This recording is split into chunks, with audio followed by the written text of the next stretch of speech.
Oi, gente, tudo bom com vocês?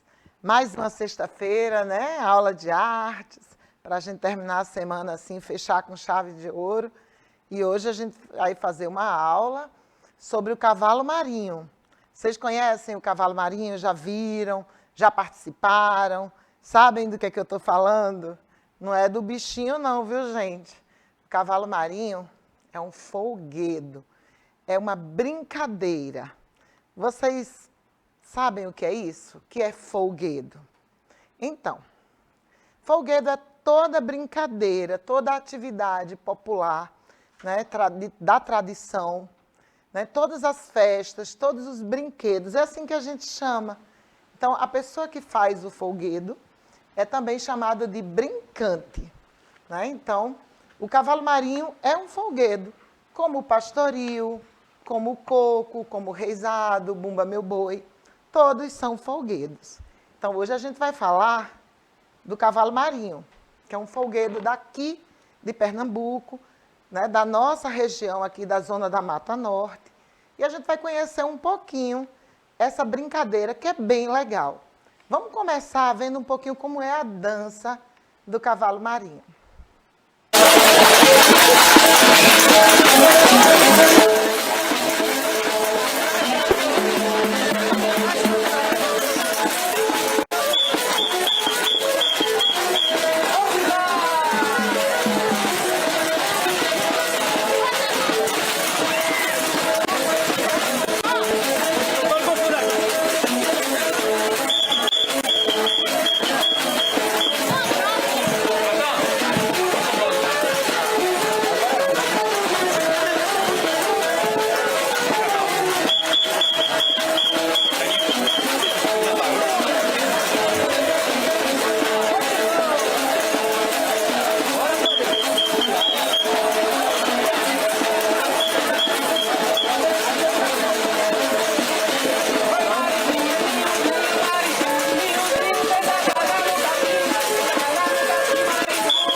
Muito legal, né? Mas precisa ter muita energia, né? Porque é muito frenética essas danças, esses passos do cavalo marinho. Isso aí é só para a gente ter o gostinho. Mas antes da gente começar mesmo, deixa eu apresentar para vocês quem está aqui comigo hoje no estúdio. Professora Celi, minha coordenadora, e Brielle, fazendo também a tradução. Celi, fala aí para o pessoal. Olá, gente. Bom dia. É uma satisfação enorme, né, estar acompanhando Vilma nessa aula. Eu já assisti algumas apresentações do Cavalo Marinho e é uma energia muito boa que esses brincantes, eles transmitem para a gente. Então, quem não assistiu ainda um espetáculo de Cavalo Marinho, vale a pena assistir, tá? Então, uma boa aula. Vamos fazer esse tour no Cavalo Marinho, né, virtual, na aula de Vilma. Eu nunca vi uma apresentação de cavalo marinho completa. Eu já tive a oportunidade de ver pedaços, de chegar no meio do caminho. Como é muito longa, a apresentação de cavalo marinho pode durar até 8 horas. Tem que ter muita energia mesmo para participar do começo ao fim. Né? Mas eu já tive o prazer de ver o cavalo marinho do mestre Salustiano, né? E como eu não tinha me programado, na época eu não sabia desse elemento do cavalo marinho durar tanto, então não me programei para ver o espetáculo inteiro, mas eu vi uma parte e é realmente muito especial. Vamos lá, o que é mesmo isso? Cavalo marinho não tem nada a ver com o animal marinho, tá, gente? A gente vai ver por que tem esse nome. Então, é um tipo de reisado que acontece aqui, né, na zona da Mata Norte de Pernambuco e também no sul da Paraíba. Né, porque é tudo tão pertinho, está tudo ali tão ligado àquelas cidades ali, são muito próximas. Então, as comunidades vão interagindo, vão trocando, né? Então, isso é muito legal, né? Então, ele ocorre, é um folguedo do ciclo natalino, e ele ocorre, né, entre o mês de julho e janeiro. E é uma festa bem interessante, né? Porque ela agrega muitos outros, né? O cavalo marinho, na verdade, ele é um tipo de reisado, que é uma dança teatralizada, feita em homenagem aos reis, aos santos reis, né, do Oriente, que foram, né, para Belém para adorar o menino Jesus. Então, essa dança ela traz esses elementos, né, da crença católica, mas ela foi se misturando com outras danças, com outros folguedos. Então, o cavalo marinho, na verdade, ele é um guarda-chuva que agrega muitos outros folguedos dentro. Tem dança de São Gonçalo, tem coco, tem elementos do pastoril, tem elementos religiosos de outras religiões. Então, é bem interessante. Por isso, ele é tão grande. E demora, né, pelo menos 8 horas. Então, vamos lá, vamos ver mais um pouquinho o que é isso. Ele se compõe de até 76 personagens. Não é obrigatório, tá, gente?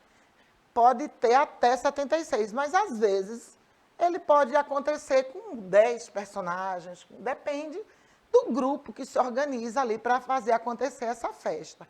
Então, dentro desses personagens, tem as figuras que são humanas mesmo, tem animais fantásticos, né? É bem interessante o cavalo marinho. E tem animais, tem a ema, né? Tem o boi, do Bumba Meu Boi, tem uma série de personagens. E ela se compõe, né, é grande, então é um espetáculo muito falado, né, teatralizado e falado, cantado e dançado. Então tem várias linguagens artísticas ali interagindo. Vamos ver um pedaço aqui.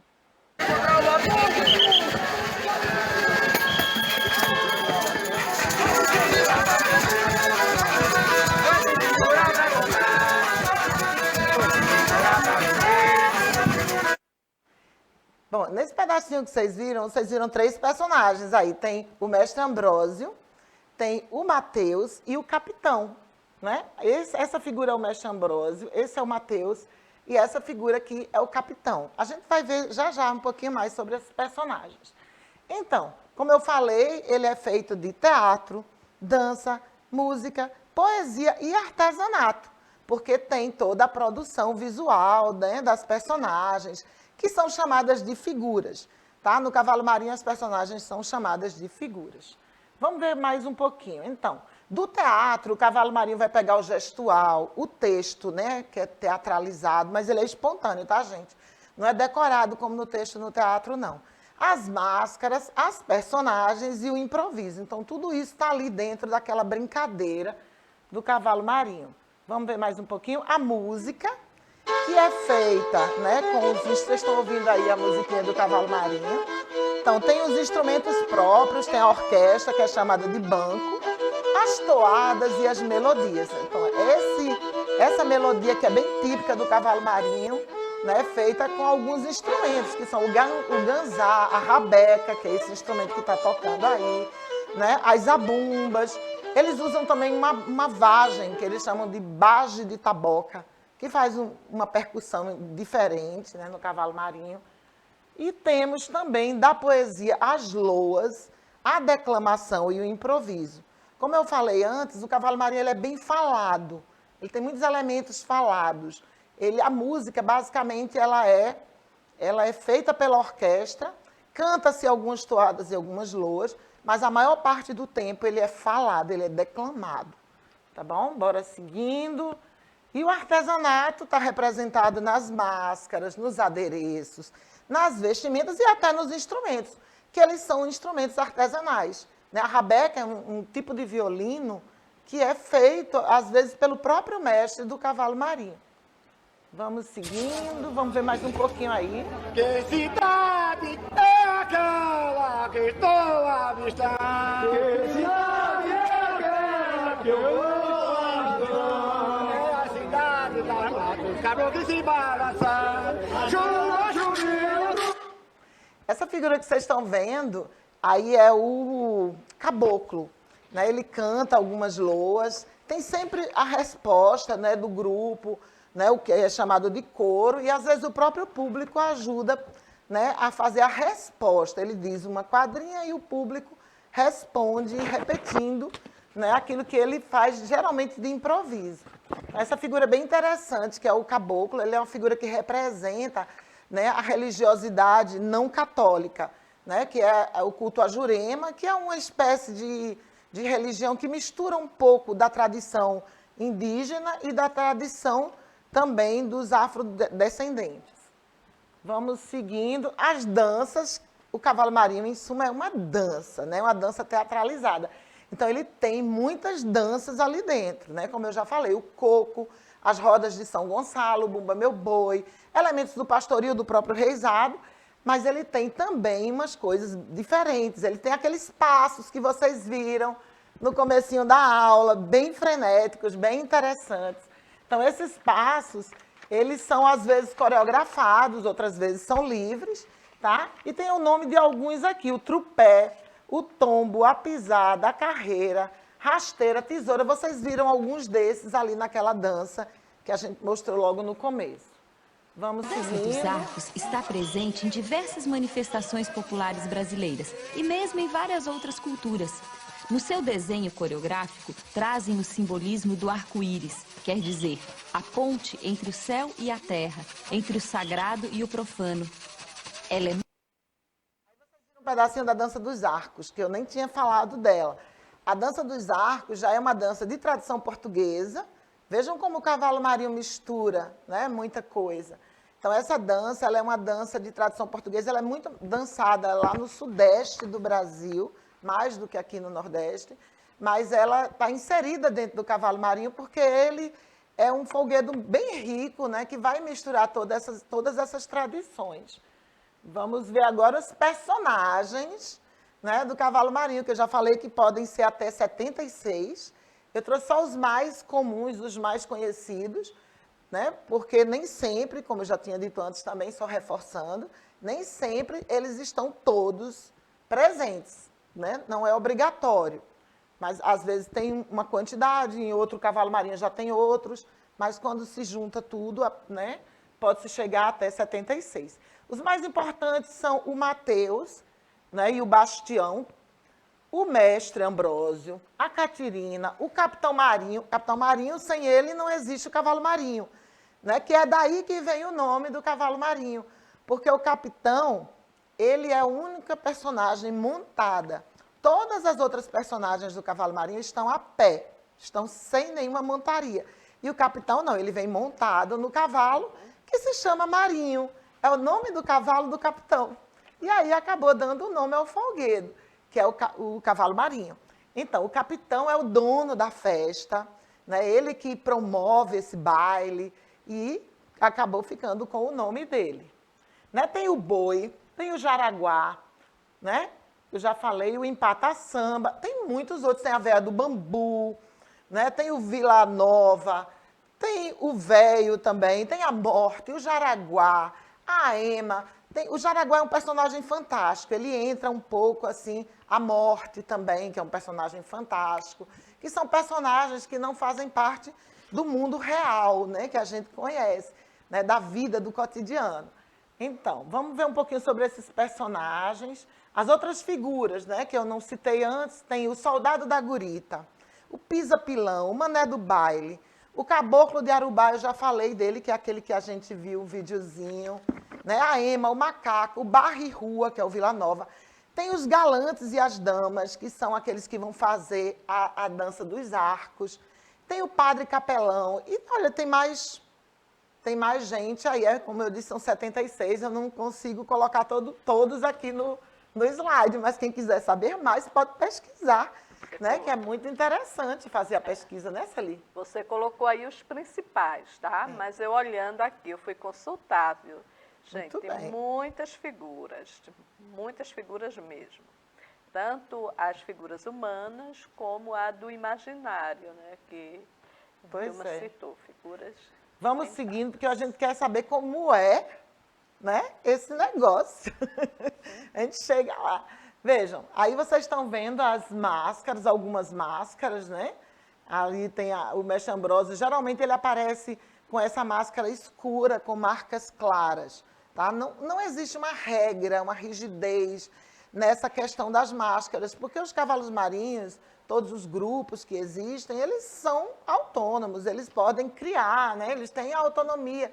E a criatividade é algo, né, que a gente não pode estabelecer assim, tem que ser desse jeito. Então, há uma semelhança, mas há possibilidades para se criar, né, livremente. Então, aqui vocês estão vendo outros personagens. Eu não consegui identificar assim, porque, como eu disse, né, cada cavalo marinho é diferente. Então, vocês vão ver personagens diferentes e com máscaras únicas para cada folguedo, cada grupo que organiza. Então, eu trouxe aí só para vocês terem um exemplo. O cavalo marinho, normalmente, ele utiliza as máscaras, tá, que vão representar as figuras, que são as personagens, e alguns utilizam, não usam máscaras, usam pinturas, né, como é o caso do Mateus, do Bastião e da Catirina, que normalmente eles têm o rosto pintado de preto, porque eles representam os escravos, os escravizados, né, que viviam naquela região ali, canavieira. Né? Então, o cavalo marinho é interessante porque ele representa aquela sociedade daquele momento, né? Final do século XIX, início do século XX. Né? Então, ele representa todas as pessoas, aquela comunidade, aquele momento. Então, tem a elite, né, que são as damas e os galantes, são representados, né, aquelas pessoas que eram os donos dos engenhos. Tem o padre, né, tem o soldado da gurita, que representa o poder policial, tem o capitão marinho, que né, é o dono da festa, é o senhor do engenho, né, a pessoa mais poderosa. Então, se vocês observarem direitinho, vocês vão ver que está ali representado, né, uma situação econômica, política, né, e há muita crítica também. Né? O cavalo marinho, nas falas, nos improvisos, no momento que os personagens estão atuando e interagindo com o público, eles podem fazer críticas sociais, políticas e de outras naturezas, né? Porque o Mateus e o Bastião, eles são muito encrenqueiros, então eles, às vezes, eles criam problemas com a própria plateia, o pessoal que está assistindo, eles tiram onda com o povo, de um modo geral, com as outras personagens, e até com as pessoas que estão ali, né, só para assistir. Mas eles também apanham para caramba, eles sofrem. Eles aprontam, mas eles também sofrem. Bora lá, as personagens, as figuras desse folguedo, como eu já tinha falado, né, refletem a sociedade colonial da Zona da Mata Pernambucana. Né, o Mateus e o Bastião, né, que tem o rosto pintado, que representam os escravizados. Tem também o capitão montado em seu cavalo, né, que representa o latifundiário, o dono do engenho, o soldado da gurita, como eu já tinha falado. Vamos passar aqui um pouquinho. Outras personagens incluem o caboclo, que é a entidade relacionada aos cultos indígenas, o boi, a Catirina. A Catirina é interessante porque ela é esposa de Bastião e Mateus ao mesmo tempo. Como é isso? Né? É uma coisa muito daquela sociedade. Talvez aquilo fosse comum, né, naquela época. Né? Estranho para a gente, mas é interessante a gente pensar, né, como as sociedades se organizam, inclusive nessas questões. Né? E outra coisa interessante, o cavalo marinho antes, ele só era representado por homens. As mulheres não podiam participar. Agora, já não é mais assim, ainda bem. Né? Então, as mulheres já podem participar com personagens femininos ou com qualquer personagem, porque também se utilizam as máscaras. Né? As máscaras têm essa finalidade também de esconder, né? Ou de criar de simular. Né? Então, hoje, graças a Deus, graças às nossas lutas, né? As nossas discussões, os nossos debates também, a gente tem a presença feminina dentro do cavalo marinho. Então, bora lá. Tem um personagem interessante que é a Véia do Bambu. A Véia do Bambu é uma das personagens mais queridas do cavalo marinho, porque ela é muito icônica, assim, a dança da Véia do Bambu é bem divertida, né? Porque ela representa a ideia de uma pessoa meio afogueada, meio afoita, né? Tem esse lado da sexualidade aflorada. E isso sempre diverte, né? As pessoas gostam dessa diversão, dessa brincadeira. Então, a Véia do Bambu, ela traz esse elemento, Então, ela tem uma dança, né, bem espalhafatosa e que diverte bastante as pessoas. E a história da Véia do Bambu é interessante, porque ela entra na roda depois da Ema. A Ema, que é um animal, né? É um das personagens que é animal.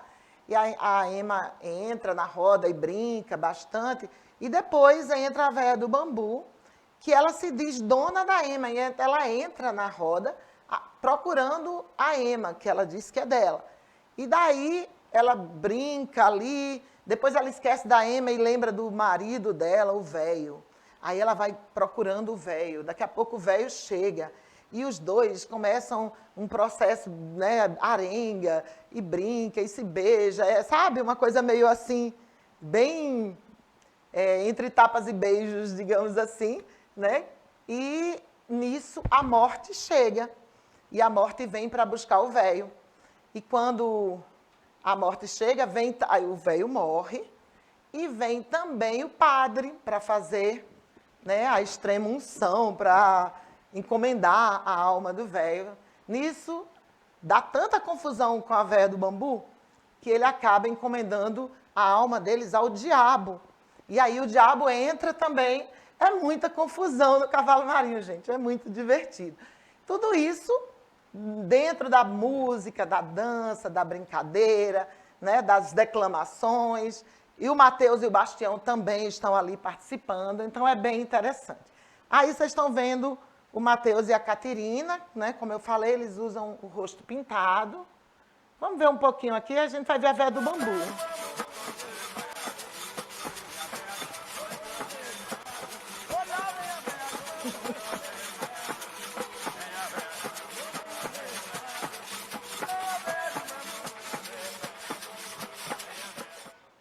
Aí vocês estão vendo, né? Um pouquinho, só dá para mostrar um pouquinho a dança da Véia do Bambu, né? Bem fogosa e tal. Então, vamos ver. Agora vamos ver como é que acontece esse enredo, né? Como é que começa e como é que termina essa festa tão longa, né? 8 horas é muito tempo. Então, começa com o banco. Eu fiz um gráficozinho aqui, vocês estão vendo as setinhas. Então, começa com o banco tocando. E aí o banco entra para o aquecimento, começa a tocar. Essa orquestra, geralmente, ela fica atravessada no meio da rua. Eles botam um banco bem longo, por isso que ficou com esse nome.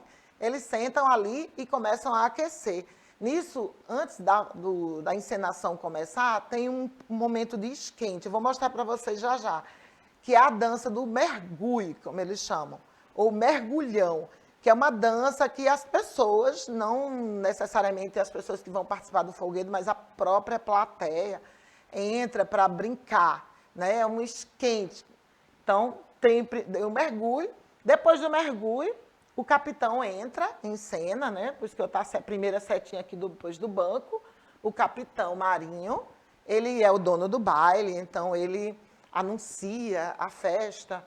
E aí ele chama o Mateus e o Bastião, que são 2 mestres de cerimônia. Eles vão, quem vão introduzir as demais figuras na brincadeira. Então, o Mateus e o Bastião, eles não saem de cena. Eles ficam às 8 horas. Os outros personagens entram e saem. Cada um tem a sua hora da sambada, que é assim que eles chamam, né, o ato de dançar o cavalo marinho. É sambar. Eles dizem que sambam o cavalo marinho. Então, cada um tem sua hora de entrar no samba. E o Mateus e o Bastião, eles não saem. Eles ficam às 8 horas. Se durar 8 horas, eles estão 8 horas em cena. E eles vão interagindo com cada um, né? Então, eu botei aqui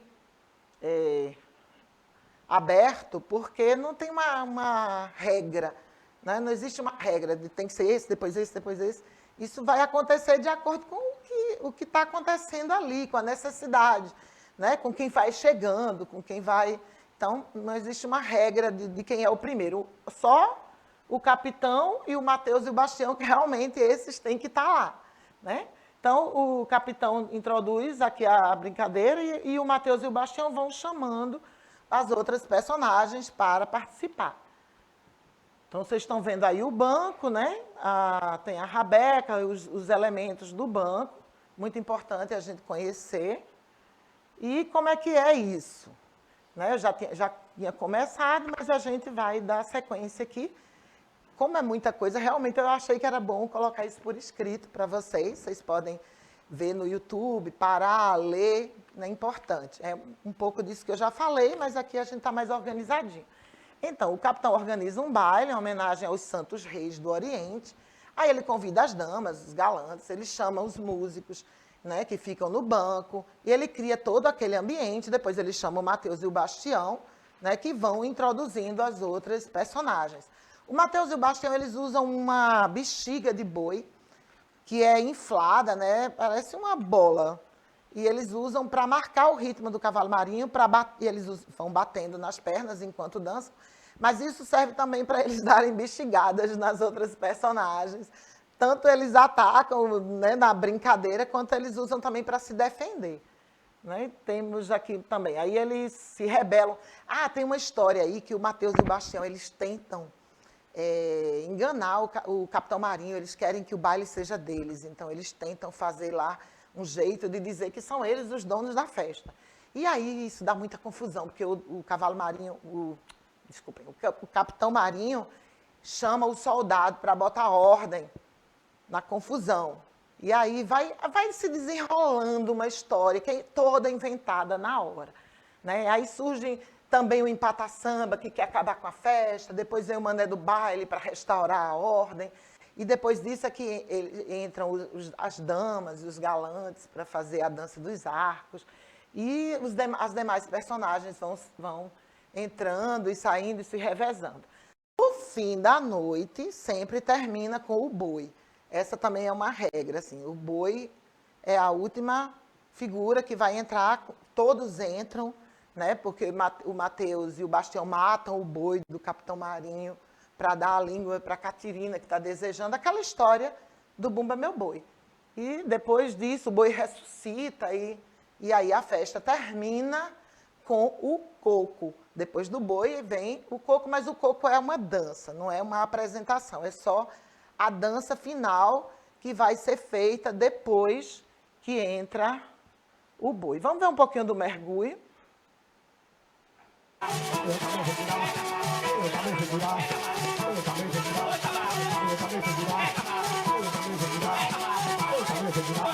Vocês estão vendo aí o banco, né, atrás, tocando, e as pessoas entrando para brincar. E isso acontece antes da festa começar. Isso aí é o esquente do cavalo marinho. Antes da gente começar toda aquela apresentação, tem essa dança aí, que é o mergulho. Isso é muito legal, isso eu já vi algumas vezes. Dá uma vontade de entrar, mas dá um medo também, porque é uma dança muito frenética e parece uma capoeira, né, Celia? Eles entram com uma força muito grande ali, então dá um pouco de medo. Então, vocês estão vendo aí algumas figuras, né? O Capitão, o Mateus e o Bastião, né? Aqui a dança dos arcos. E aqui, para a gente encerrar, só homenagear, né, os grupos de cavalo marinho que existem tanto em Pernambuco quanto na Paraíba. Tem vários aí, o Estrela de Ouro do Mestre Bio, Estrela Brilhante, Mestra Nice Teles, Estrelas do Amanhã, também da Mestra Nice Teles, o Boi Pintado, do Mestre Grimário, né? Tem Estrela do Oriente, Boi Maneiro, Boi Brasileiro, do Mestre Bio, Boi de Ouro, do Mestre João, Boi Matuto, né? O Bairro dos Novais, Mestre de João Pessoa, e tem Estrela da Paraíba, e tem, como é mesmo, Celia? O último que eu assisti à apresentação foi o Boi da Luz, da mestra Beatriz Salustiano. Ela é neta do mestre Salustiano. Inclusive, a gente teve a imagem dela aqui, mas foi tanta coisa que eu acabei esquecendo. É muito importante, né, que acontece aqui, né, Isso, aqui em Olinda. Em Olinda, lá em frente ao Mercado Eufrásio. A última apresentação que eu assisti foi antes da pandemia, 2019. Acredito que agora vai voltar, né? Vai. Bom, gente, infelizmente, nosso tempo acabou. Até a próxima aula. Espero que vocês tenham gostado.